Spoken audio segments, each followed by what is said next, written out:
जो तनुज बवेजा सर हैं वो इस समय चेन्नई में एक्साइज इंस्पेक्टर हैं। और आप भी जब एक गवर्नमेंट एग्ज़ाम की तैयारी करते हैं तो आपके मन में सपना होता है कि इंस्पेक्टर बनने के बाद हम ये काम करेंगे, ऐसी लाइफ होगी, ये हमें अचीव करना है।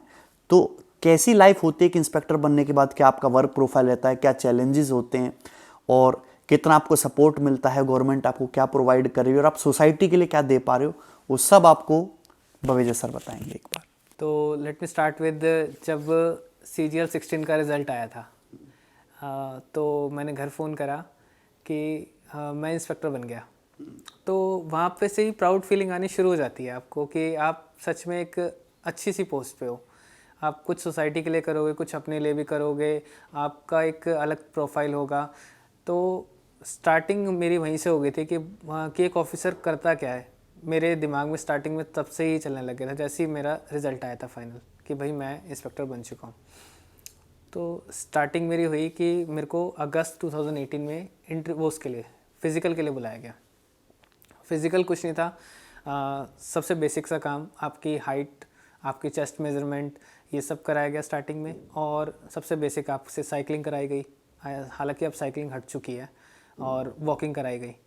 और बेसिक सा था, कुछ ज़्यादा हार्ड एंड फास्ट रूल नहीं, सारे ऑफिसर्स भी कोऑपरेटिव थे। तो उसके बाद जैसे ही मेरा फ़िज़िकल कंप्लीट हुआ, हमारे से डॉक्यूमेंट वेरिफिकेशन कराया गया नेक्स्ट डे। उसके डॉक्यूमेंट वेरिफिकेशन होने के जस्ट बाद उस टाइम पे हमसे पूछा गया कि आप प्रेफरेंस देना चाहोगे अपने लिए।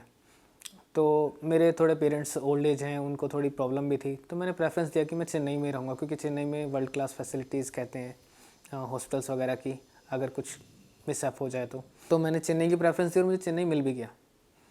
मतलब इस मामले में डिपार्टमेंट पे डिपेंड करता है। मेरा एक्साइज डिपार्टमेंट काफ़ी अच्छा था, उन्होंने शायद सुन भी ली मेरी, तो मुझे चेन्नई में मिला ऑडिट कमिश्नरेट। तो जाते ही जैसे मैंने ज्वाइनिंग करी, ज्वाइनिंग के लिए बस वही नॉर्मल, एक बार उन्होंने डॉक्यूमेंट वेरिफिकेशन करे दोबारा से, ओरिजिनल्स देखे हमारे, और जो ज्वाइनिंग लेटर मंगवाया गया था वो ज्वाइनिंग लेटर दिया हमने, और वही आफ्टरनून तक हमारा सारा प्रोसीजर कंप्लीट हो गया। फिर थोड़ी देर बैठने के बाद असिस्टेंट कमिश्नर वगैरह जो भी आपके वहाँ पे एडमिनिस्ट्रेशन में थे, उनसे ग्रीट वीट कराया गया कि असिस्टेंट कमिश्नर है, ये फ़िलहाल आप इनके अंडर हो, और बाकी काम यही सब समझाएंगे। स्टार्टिंग में अलग अलग डिपार्टमेंट में, मतलब जैसे एक्साइज के अंदर काफ़ी सारे अलग अलग डिपार्टमेंट होते हैं, रेंजेस होती हैं सबसे पहले स्टार्टिंग में, उसके अलावा डिवीज़न होते हैं, डिवीज़न के अलावा और कमिश्नरेट होते हैं, जैसे कि audit commissionerate, appeal commissionerate, adjudication section, technical section. तो इस तरीके से काफ़ी सारे सेक्शन होते हैं। तो सबसे पहला होता है एक मेन प्रिंसिपल कमिश्नर ऑफिस जो चेन्नई में है। सबसे पहले आप वहाँ जाते हो, वहाँ पे अपने डॉक्यूमेंट्स वगैरह देते हो, सब कुछ आपका सारा प्रोसीजर होने के बाद आपको एक कमिश्नरेट मिलता है। कमिश्नरेट में आपको ऑडिट कमिश्नरेट मिल सकता है, अपील्स मिल सकता है, रेंज मिल सकता है, डिवीज़न मिल सकता है। उसके अलावा मेरे ऑडिट डिपार्टमेंट में ग्रुप्स बटे हुए हैं, इसमें एक इंस्पेक्टर और एक सुपरिटेंडेंट होता है, जिनका काम होता है कि आप ऑडिट करोगे। ऑडिट करना किसी भी पर्टिकुलर प्राइवेट कंपनी की, और वो ऑडिट हमें असाइन करते हैं DGGI। DGGI अपना एक्साइज डिपार्टमेंट का एक सब डिपार्टमेंट है, जो कि हमें हर मंथ यूनिट्स अलॉट करता है। यूनिट्स मतलब यानी कि आपको पर्टिकुलर कोई प्राइवेट कंपनी अलॉट करी जाती है, गवर्नमेंट भी होती हैं कुछ इसके अंदर, जो जिसका आपको जाके ऑडिट करके आना होता है। तो उसमें जो डिफरेंसेस वगैरह आते रहते हैं, उन सब की डिटेल्स हम लेते हैं उनसे कि आपने मंथली इतना सेल करा है, एनुअली इतना सेल करा है, तो हमें उसका ऑडिट करना है कि वो उसके अंदर कोई डिस्क्रिपेंसी तो नहीं है, कि भाई उसमें आपने जो बैलेंस शीट में आप हमें दिखा रहे हो कि इतने का आपने अर्निंग करी है, आपका बिजनेस से इतना अर्निंग आई है, तो वो अर्निंग जो आपने हमें GST में दिखाया है वो मैच कर रहा है नहीं कर रहा। और अगर कुछ डिफरेंस आता है, डिस्क्रिपेंसी आती है, तो हम एक डिमांड इशू करते हैं। डिमांड इन द सेंस कि आप एक क्यूरी रेस करते हो से स्टेटिंग दैट कि हमें ये डिस्क्रिपेंसी दिखी है, या तो आप हमें इसका प्रॉपर रीज़न दो, और अगर आप वो प्रॉपर रीज़न नहीं दे सकते हो तो आप इस अमाउंट को पे करके इसको मतलब ख़त्म करने की कोशिश करो। कई बार ऐसा होता है कि जैसे एसएससीज हैं, मान जाते हैं कि ठीक है हाँ सर हमारी गलती है, शायद हम गलती से भूल गए करना, या फिर कुछ दिक्कतें आ गई, तो उस पर मान जाते हैं और पे कर देते हैं। कुछ होते हैं जैसे उनको अपना स्टैंड ज़्यादा अच्छा लगता है, तो जब उनको अपना स्टैंड ज़्यादा अच्छा लगता है कि हम ठीक हैं, तो वो क्या करते हैं, कंटेस्ट कर देते हैं कि भाई हम नहीं मान रहे। तो उसके अलावा फिर हम क्या करते हैं, जैसे वो कंटेस्ट कर देते हैं और हमारी डिमांड सही होती है हमारी तरफ से, तो हम क्या करते हैं, एक शो कोज नोटिस इशू करते हैं कि हमें प्रॉपर एक रिटर्न में रीज़न दो, और उस शो कोज नोटिस को अगर वो रिप्लाई नहीं करते, मतलब जिसे कहते हैं ना कि हम नहीं पे करेंगे, तो हम उसे भेज देते हैं। एक और सेक्शन है जो हमारे कमिश्नरेट से बाहर हो जाता है, वो होता है अपील सेक्शन, कि हमने कोई डिमांड रेस कर दी, वो आप पे नहीं करना चाहते हो, तो वो क्या करते हैं कि हमारी डिमांड को कहते हैं कि गलत है, और वो जाते हैं अपील सेक्शन में। वो उसका एक अलग कमीशन रेट होता है, मेनली जो प्रिंसिपल कमीशन रेट होता है वही उसी के पास अपील भी होता है, तो वो अपील करने जाते हैं। फिर वहाँ से भी अगर मान लीजिए हमारा डिपार्टमेंट हमारी बात को ही स्टैंड करता है, उसके अलावा फिर वो हाई कोर्ट जाते हैं, फिर हाई कोर्ट से आगे सुप्रीम कोर्ट में जाके जो भी फाइनल डिसीजन आता है वो फाइनल हो जाता है। तो ये है हमारा एक्साइज इंस्पेक्टर का वर्क प्रोफाइल।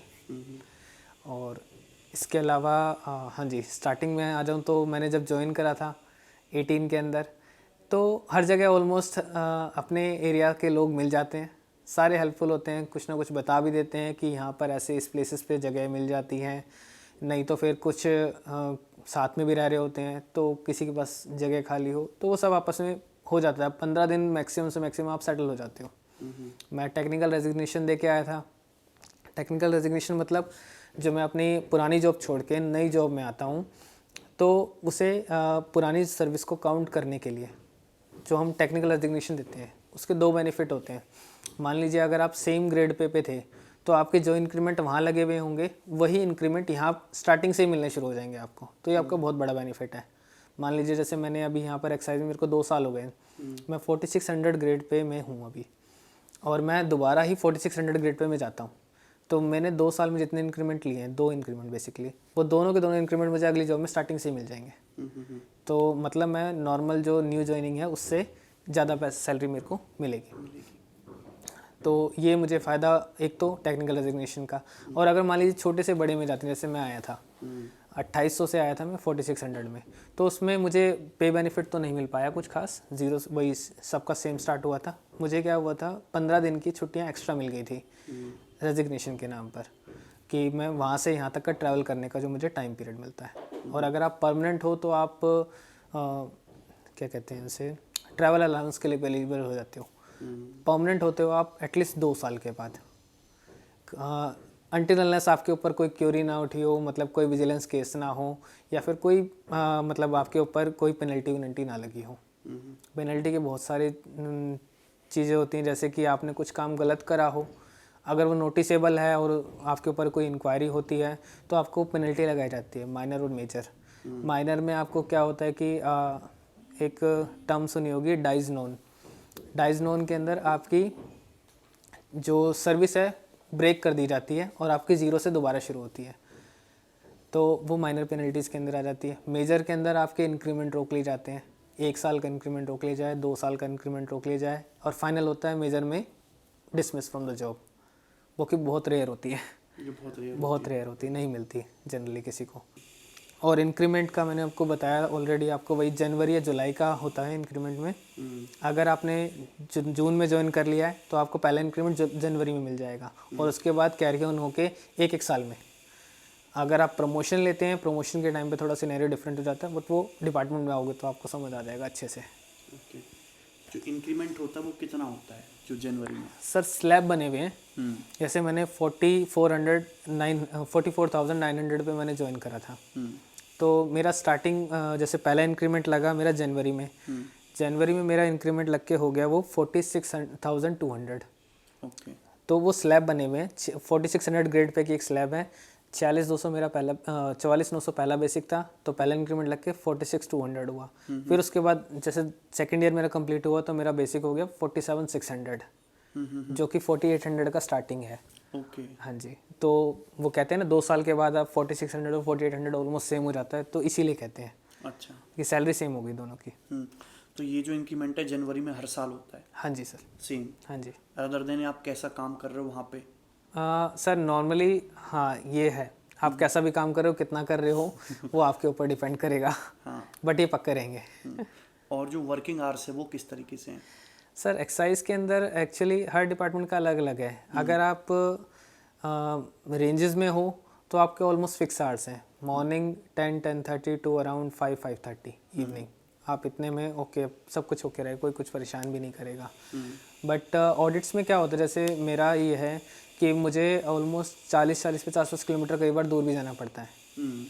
तो जब दूर जाना पड़ता है तो मुझे मॉर्निंग कई बार 8 बजे भी स्टार्ट करना पड़ता है और मैं रात को कई बार 8-9 बजे तक भी पहुंचता हूं। और अगर ऑडिट के अलावा ऑफिस के अंदर कुछ सेक्शंस होते हैं, जैसे प्लानिंग सेक्शन, वो सबसे काम का सेक्शन जिसे कहते हैं ना, हर इंस्ट्रक्शन उसके पास पहुंचती है, हर इंस्ट्रक्शंस वो सबसे फॉलो भी करवाता है, हर रिपोर्ट उसी के थ्रू जाती है। तो उन पर्टिकुलर सेक्शंस के अंदर थोड़ा टाइम लग जाता है, ज़्यादा से ज़्यादा 7 साढ़े 7 ओके है, इससे ऊपर नहीं, कोई परेशान भी नहीं करता। और मॉर्निंग में वही है 10-10:30 इज़ नॉर्मल टाइमिंग चेन्नई का। हाँ जी। ठीक है। तो प्रमोशन कितने कितने सालों में होते हैं? सर प्रमोशंस का एक्साइज डिपार्टमेंट में बहुत नेगेटिव वाला काम है। अच्छा। हाँ जी, एक्चुअली क्या है, मैंने अभी रिसेंटली देखा है 2011 बैच चेन्नई एक्साइज में प्रमोट हुआ है सुपरिटेंडेंट के लिए। 2012 बैच, 2014 बैच, 2015 बैच और 2016 बैच बहुत बड़े बड़े थे। अच्छा। हाँ जी, तो बड़े इन द सेंस कि मतलब कुछ 700 लोग हैं 2014 बैच के अंदर, चेन्नई के अंदर, और 550 के आसपास 16 बैच ने ज्वाइन करा है। तो अब जो भी बैच आएंगे समझ लो कि आप उन 1000-1500 लोगों से नीचे ही हो। जब तक वो 1000-1500 लोग प्रमोट नहीं होते आपका चांस नहीं है। नॉर्मली 2011 बैच है उनको 5 साल में प्रमोशन मिला है। अच्छा। तो अगर अब के बैचेस का है, 16 बैच का जो मेरा ही है उसका भी दिमाग लगाया जाए तो मिनिमम से मिनिमम 6 साल में प्रमोशन मिलेगा, जो कि मुझे नहीं लगता फिजिबल है। प्रमोशन एस्पेक्ट इसका सबसे ख़राब है। और दूसरा आईसीटी बैन है। आईसीटी मतलब इंटर कमिश्नरेट ट्रांसफ़र। अच्छा। जिनकी भी वर्किंग वाइफ है, जैसे स्टेट गवर्नमेंट में है, जिनका ट्रांसफ़र पॉसिबल नहीं है, कि मान लीजिए हरियाणा में किसी की वाइफ है और वो बंदा चेन्नई में है, अब हरियाणा वाले तो यहाँ भेज नहीं सकते। हाँ। और हमारे डिपार्टमेंट में इंटर कमिश्नरेट ट्रांसफ़र बैन है। हाँ। तो हस्बैंड वाइफ अलग अलग रहेंगे, कोई सॉल्यूशन नहीं उसका? कोई सोल्यूशन नहीं है। एक सोल्यूशन है, वो है डेप्यूटेशन। अच्छा। और डेप्यूटेशन फ़िलहाल वो भी बैन है। क्या डेपुटेशन क्या? जैसे कुछ पर्टिकुलर डिपार्टमेंट निकालते हैं, जैसे दिल्ली विजिलेंस हो गया, दिल्ली का कस्टम्स हो गया, वो दूसरे डिपार्टमेंट्स को ऑल ओवर इंडिया इंटीमेट करता है कि मुझे 4 ऑफिसर की जो रिक्वायरमेंट है, 2 ऑफिसर की रिक्वायरमेंट है, आप उसे फिल करते हो अपनी रिक्वायरमेंट्स के हिसाब से कि इतने साल का एक्सपीरियंस है मेरे पास, मैं एलिजिबल हूँ जाने के लिए, और साथ में एक रिक्वेस्ट भी लगा देते हो कि मेरी वाइफ भी वहीं वर्किंग है, ऐसे करके, या पेरेंट्स की तबीयत ख़राब रहती है, मेरे पेरेंट्स वहीं पर हैं, तो आप अपने कमिश्नरेट से उस एप्लीकेशन को उस कमिश्नरेट में ट्रांसफ़र करते हो। अच्छा। फिर वो सारी जितनी भी एप्लीकेशंस आती है उसमें से पर्टिकुलर कुछ बंदे रैंडमली या फिर उनके अपने हिसाब से वो निकालते हैं और फिर वो ट्रांसफ़र होता है। अच्छा। वो भी सिर्फ 4 साल के लिए। और जब भी आपका प्रमोशन होगा, आपको प्रमोशन लेने के लिए वापसी अपने कमिश्नरेट आना पड़ेगा। प्रमोशन लोगे, उसके बाद फिर दोबारा अगर कहीं कोई पोस्ट निकलती है, फिर दोबारा सेम प्रोसीजर फॉलो करके फिर जाओगे, और मैक्सिमम शायद 8 या 9 साल ही रह सकते हो। तो वो भी एक परमानेंट सोल्यूशन नहीं है। तो इसका कोई परमानेंट सॉल्यूशन नहीं है? नहीं, डेप्यूटेशन परमानेंट सोल्यूशन नहीं है, अनटिल अनलेस कुछ ज़्यादा ही एक्स्ट्रा ऑर्डिनरी वर्क आपने कर दिया हो अपने उस डिपार्टमेंट के अंदर। अच्छा। जो कि हर किसी से एक्सपेक्ट भी नहीं करा जा सकता। Okay okay. हाँ जी। तो एक्स्ट्रा ऑर्डिनरी वर्क के लिए तो ठीक है। अगर कोई आपके ऊपर किसी टाइप की इंक्वायरी है तो आपके पीछे कौन कौन सी एजेंसी लगेंगी? मतलब किस टाइप के फिर आपको चैलेंजेस फेस करने पड़ेंगे किसी गलती की वजह से, आपकी गलती की वजह से क्या क्या परेशानी हो सकती है? एक चीज़ मैं बताना भूल गया, हमारे हर डिपार्टमेंट के अंदर एक और डिपार्टमेंट होता है, विजिलेंस डिपार्टमेंट, जो आपके हर कच्चे चिट्टे का ब्यौरा रखता है, अच्छा बुरा जो भी है। अच्छा। मान लीजिए मैं अपने ऑडिट की बताता हूँ, आपने कोई ऑडिट करा है और उसमें कुछ कमी निकल आई, कमी इन द सेंस आप नेग्लिजेंस की वजह से खुद भूल गए डेलिबरेटली, या फिर कुछ भी किसी भी कारणों से कुछ गलतियाँ पकड़नी रह गई, तो सबसे पहले आपके ऊपर हमारी ऑडिट के अलावा एक और ऑडिट होती है, सैरा ऑडिट। सैरा ऑडिट भी सेम हमारा ही वाला काम करती है, बट वो हमारे डिपार्टमेंट की ऑडिट नहीं है। तो वो क्या करते हैं, अगर जो गलतियाँ उन्होंने निकाली है हम नहीं निकाल पाए थे उस पर्टिकुलर एक कंपनी के ऊपर, ओके, तो वो करती है हमारे डिपार्टमेंट से इंक्वायरी करवाती है कि आपके ऑफिसर से गलतियाँ कैसे रह गई। तो वो जो ऑफिसर से गलतियाँ रह जाती हैं, वो डिपार्टमेंट ने अगर कुछ हमारी रिस्पॉन्सिबिलिटी अगर फिक्स कर दी तो हमें पेनल्टी देनी पड़े, मतलब हमें पेनलाइज करा जाता है। ओके। और वो पेनलाइज माइनर मेजर कुछ भी हो सकते हैं। ठीक है। अगर ज़्यादा बड़ी गलती है, बहुत ज़्यादा रेवेन्यू लीकेज रह गया हाँ हाँ हाँ। तो पेनल्टी बढ़ती जाएगी, जिसमें आपका 1 साल का इंक्रीमेंट भी रुक सकता है, 2 साल का इंक्रीमेंट भी रुक सकता है, आपकी सर्विस 0 से शुरू करी जा सकती है दोबारा से, आपकी सारी छुट्टियां खत्म हो जाएगी, सब कुछ खत्म हो जाएगा, मतलब आप एक न्यू फ्रेश कैंडिडेट की तरह ट्रीट करे जाओगे। उसके अलावा लास्ट ऑप्शन टर्मिनेट, ये सबसे लास्ट ऑप्शन है। ये हो गया एक सैरा का। दूसरा एक जो करप्शन पार्ट जो आजकल चल भी मतलब पहले तो बहुत ज़्यादा था, अब तो फिर भी कम है। करप्शन में 2 होता है, एक इंटरनल इंक्वायरी और एक अगर एक्सटर्नल एजेंसी आ जाए कोई। इंटरनल इंक्वायरी खुद डिपार्टमेंट ही करेगा? हाँ, वो करता है हमारा विजिलेंस डिपार्टमेंट ही। ओके। कोई भी आप जैसे एक्साइज एक थोड़ा सेंसिटिव है, तो आप कुछ भी बड़ा खरीदते हो अपनी सैलरी के 2 गुने से ज़्यादा, ओके, लाइक मेरी अभी 47,600 बेसिक पे है, उसका डबल कर दूं 94 के आसपास, 95 हो जाती है।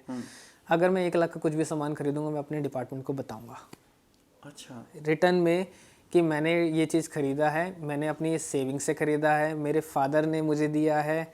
अगर कोई भी लेन देन अपनी सैलरी के डबल से ज़्यादा ओके, एक पर्टिकुलर टाइम में, वो आपको बताना पड़ेगा डिपार्टमेंट को। और विजिलेंस की सारी फाइल विजिलेंस डिपार्टमेंट इंटरनली होता है, वो रखता है।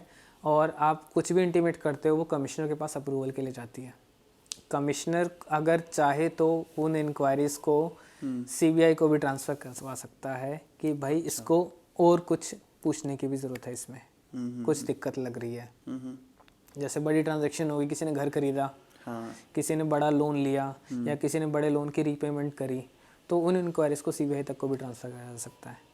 ठीक है। उसके अलावा सीबीआई भी हमारे पीछे हमेशा ही रहती है। जैसे मैं अपने ऑफिस की बता दूं, हमारे ऑफिस में जनरली एक सीबीआई ऑफिसर एट ए टाइम हमेशा अवेलेबल रहता है। ऑफिस के अंदर? ऑफिस के अंदर ही जनरली। ओके। मतलब नॉर्मली ये है कि सेंसिटिव एरिया है, करप्शन के चांसेस भी थोड़े हो जाते हैं, तो और कुछ किसी ने कंप्लेन वगैरह करी हो तो और रेड हैंडेड पकड़ा जाए तो सीबीआई डायरेक्ट केस बना सकती है आप पे। ओके। तो सीबीआई एंड विजिलेंस, ये 2 डिपार्टमेंट ऐसे हैं जो हमेशा आपके पीछे रह सकते हैं। ठीक है। हाँ जी। तो इसका मतलब करप्शन से बच के रहना है? करप्शन से बच के रहना है, और अच्छा रहेगा कि आप अपने आप को हमेशा अबव बोर्ड ही रखो, कुछ ज़्यादा सोचने की भी ज़रूरत नहीं है। गवर्नमेंट डिसेंट इनकम आराम से दे रही है, सबका गुजारा बहुत आराम से होगा उसके अंदर। मैं ऑलरेडी अभी भी 30-35 हज़ार रुपये बचा लेता हूँ अपनी सैलरी के अलावा, अच्छे से खर्च करने के बाद।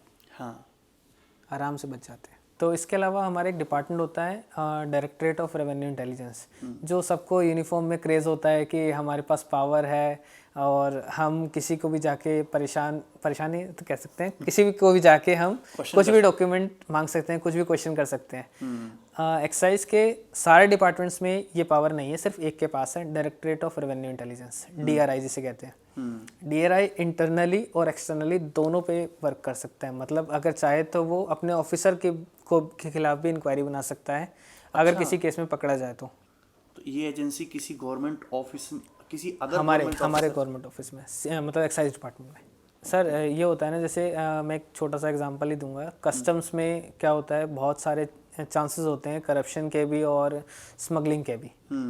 तो कस्टम्स ऑफिशियल अपना वो चेक करते रहते हैं। ठीक है, मान लीजिए अगर कोई करप्ट है तो उसने कुछ अलाउ कर दिया स्मगल्ड गुड, तो डायरेक्टरेट ऑफ रेवेन्यू इंटेलिजेंस के पास पावर होती है कि किसी भी बंदे को, मतलब जिसने जैसे अलाउ करा है, उसको रेड हैंडेड पकड़ लें, उनके पास कोई इन्फॉर्मेशन आए पर्टिकुलर, वो डायरेक्टरेट ऑफ रेवेन्यू इंटेलिजेंस 2 काम करेगी। एक, अगर उसके पास इन्फॉर्मेशन है, जाके सीधा धावा बोल देगी किसी भी पर्टिकुलर कंपनी के खिलाफ। अगर मैं एक्साइज की बात कर रहा हूँ तो जाके वहाँ पर उनसे डॉक्यूमेंट ले सकती है, उनके सारे सिस्टम्स वगैरह सीज करके, उनकी हार्ड ड्राइव्स ले करके, जैसे हमने रेड मूवीज़ वगैरह में देखा है, वो सब काम DRI कर सकती है। उसके अलावा अपने डिपार्टमेंट की बात आती है, कुछ स्मगलिंग कर रहे हैं या फिर कोई पर्टिकुलर इन्फॉर्मेशन लीक हुई है उनके पास कि भाई कि ऐसे ऐसे कुछ गलत हो रहा है, तो वो जाएंगे वहाँ पर। अगर रेड हैंडेड पकड़ लिया तो अपने ही डिपार्टमेंट के बंदे के खिलाफ इंक्वायरी ले सकते हैं। और एक एक्ट है, कॉफ़ी पोसा एक्ट, जिसके अंदर इंक्वायरी बैठती है। और उसके अलावा मतलब अगर कोई ऑफिसर पकड़ा भी जाता है तो उसको जेल भी होती है डायरेक्टली। और सस्पेंशन अलग से होगा, non sensitive posting, departmental inquiry अलग चलेगी, सीबीआई या फिर पुलिस इंक्वायरी अलग चलेगी। तो बहुत ज़्यादा परेशानी होती है अगर करप्शन के केस में फंसते हैं तो।